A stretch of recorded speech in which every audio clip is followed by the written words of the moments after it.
Hello, this is our preview for mini unit 8, World War I and the interwar years. All right. This reading is broken up into two large sections, the first one being on World War I, the second one being on the interwar years or what is going on in Europe between the end of World War I and the beginning of World War II.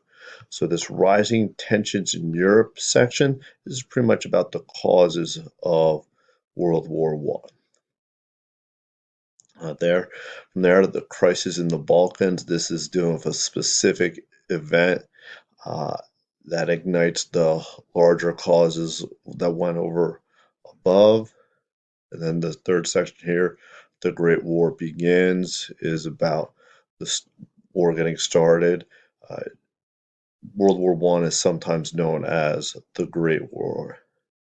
A bloody stalemate and the battle on the Eastern Front. They're both about the fighting in Europe, and then the section on how the war affects the world is about fighting across the globe, dealing that is a part of World War One. Then, then the section on how the war affects the home front is mostly looking at how it affected the peoples and governments of Europe.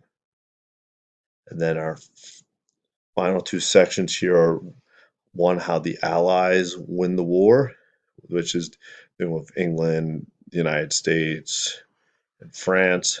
And then the legacy of the war is about what is the lasting effects of it.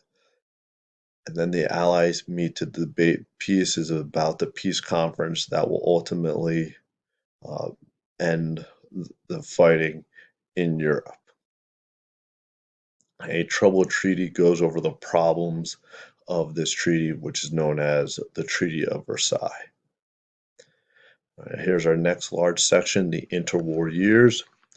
I want to first look at a worldwide depression and what's going on in the Weimar Republic, which, if you recall from our vocab, is Germany between World War One and World War Two. Then the financial collapse and how that leads to the Great Depression and how the world then confronts the crises. See that different countries are going to respond with different plans and see what their levels of success were. One of those plans is going to be fascism, uh, which was also a term from our mini unit reading. We'll look at how it gets started in Italy. From there, the reading gives us a brief coverage of how Hitler rises to power in Germany and how he ultimately becomes chancellor. And it's important to recognize, though, that these are not the only places where dictators came to power. There are other countries across Europe where democracy fails between World War One and World War Two. And that is the end of our reading here.